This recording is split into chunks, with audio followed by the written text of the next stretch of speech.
It actually happened. I can honestly say I never expected this game to come out.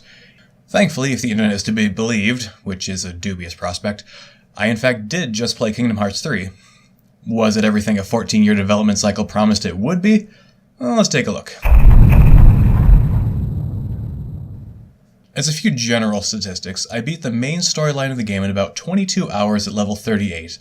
Completing the side quest and gathering quest would balloon the gameplay to easily 2 or 3 times that much.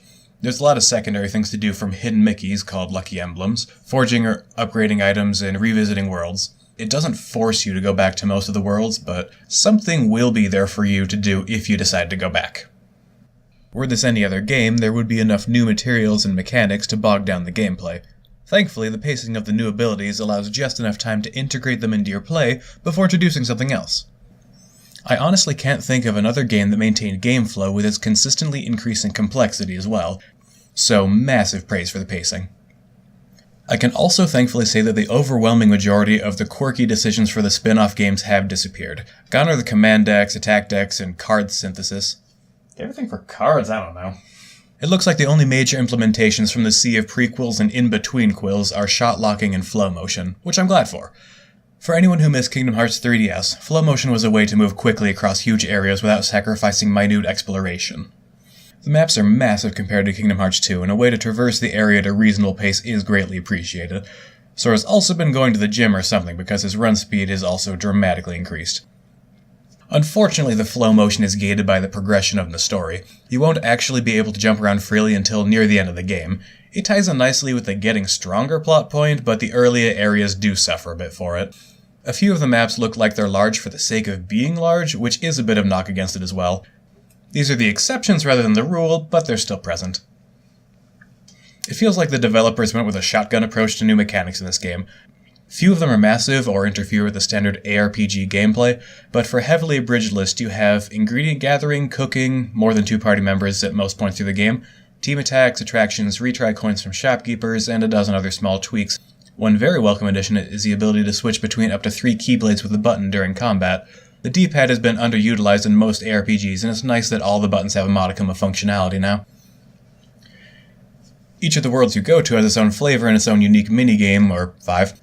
We won't go into what worlds they are or the games themselves, since this is going to be spoiler-free. I would say that the minigames help break up the tedium of combat, but I really like the combat. Sadly, it almost feels like it's a way to break up the tedium of cutscenes.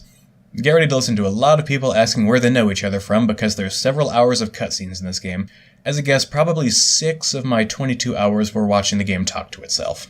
Thankfully, the combat picks up the slack where a few of the more lengthy cutscenes drag. They have reverted most changes back to Kingdom Hearts 2, and the combat shines because of it. You have a healthy variety of strategies that anyone can pick up as soon as they're available, and a few more advanced techniques such as animation cancelling that provide a great deal of depth. I have only a few complaints about the combat, and all but one are minor. First, the triangle button is used for transformation and team attack moves. While this adds more variety in the moment-to-moment combat, it means that the reaction commands are gone in most instances. The transformations for your Keyblade, summoning, and rides are a bit lengthy, but you can cut out most of them with a button prompt or in the title menu, so it isn't really a big deal. Speaking of rides, though, they didn't sit well with me. They broke the narrative of the fights in many cases. It doesn't help the atmosphere of danger if you're in a battle for your life and then decide to hop on a merry-go-round for 15 seconds while the enemies take some damage. I think others may like it, but personally I wish you could turn it off. Sometimes it felt like playing a commercial for Disneyland. Look how much fun they're having on this water ride, or the teacups, or the space blasters that you get almost every time. Don't you wish you were on it?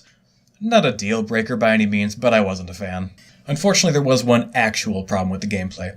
Most boss battles fell short of many other games in the Kingdom Hearts series. At least 3/4 of them I'd put in the serviceable category, with 1 or 2 actively unpleasant fights.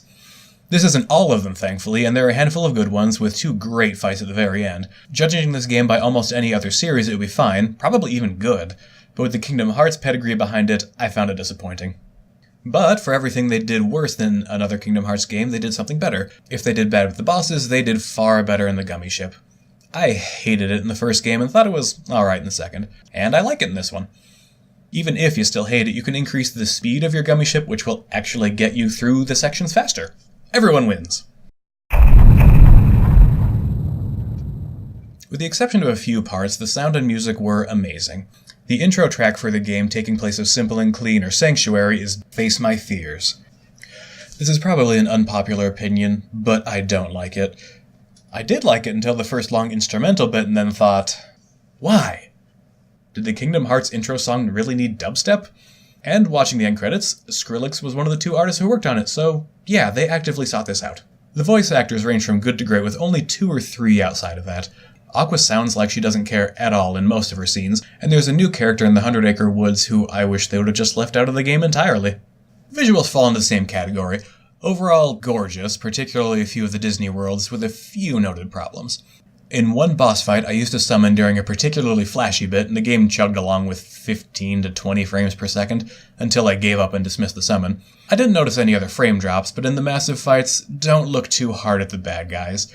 They needed to save graphics processing, and I don't think they can reasonably render some 400 or 500 enemies, but it's pretty obvious where they cut the frames. This happened at a few other odd places, and I was left wondering why in those cases. In spite of those few gripes, it looked really great all the way through. This section will be shorter than the rest due to a lack of spoilers, but even if I wanted to spoil the game for everyone watching, I don't think I could. As much as I wish I could say the story was deep and satisfying, I can't. It was an unholy mess. Even if you're a series veteran or even a partial one, it'll be no surprise that they tend to throw every single idea at the player, regardless of any actual sense it may make. Some games will try to catch new players up or keep things a bit light for the first little bit so they can get you up to speed. Kingdom Hearts 3 is not and will never be one of those games. As a side note, I hope you have high tolerance for friendship speeches. The characters are mostly great. Each one has their own motivation and will try to work toward their own goals. No complaints here.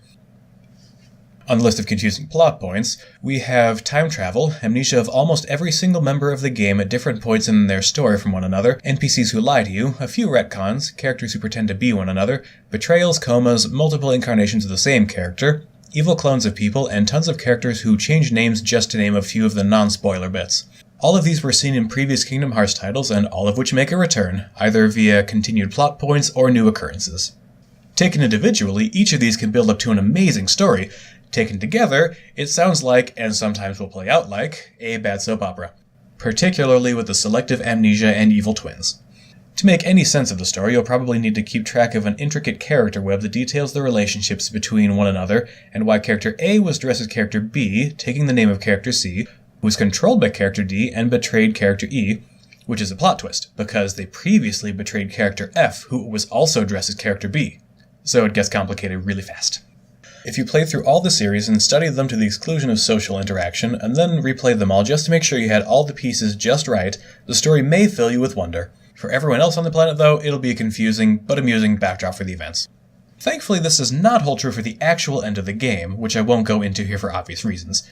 Even if this is your first Kingdom Hearts adventure, it will hold a semblance of meaning for you, even if the mechanics of how you got here leave you in a confused stupor. Loading screens happen. They're a bit more obvious than before, but they're really not all that intrusive. Longer loading screens have Instagram or Twitter-esque pictures with some blurbs from the characters. I was not a fan of this at all. I would have preferred just a black screen. I can't stand social media like that.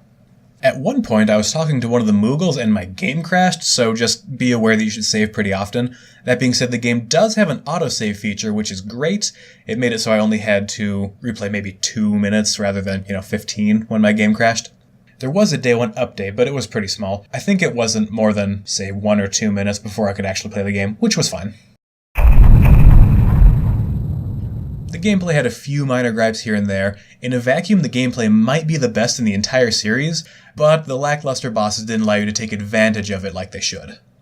For story and characters, there were very good characters in a mess of a story. The sound and visuals were great across the board. There were a lot of repeated songs from previous games that can either be a plus for you or a minus depending on what you like. Final thoughts, it's a fantastic game. If you're on the fence about getting the game, please do. It's easy to overlook the weak story with the amazing gameplay and presentation. This is the first honest review the channel has done for a game, and we want to know what you think. Do you want to see more reviews? What did you think of Kingdom Hearts 3? We read all the comments, and if you have a suggestion on what we can improve on, what else we can review, or even if you just want to say hi, leave it below. Don't forget to like, share, and subscribe, and we will see you next time.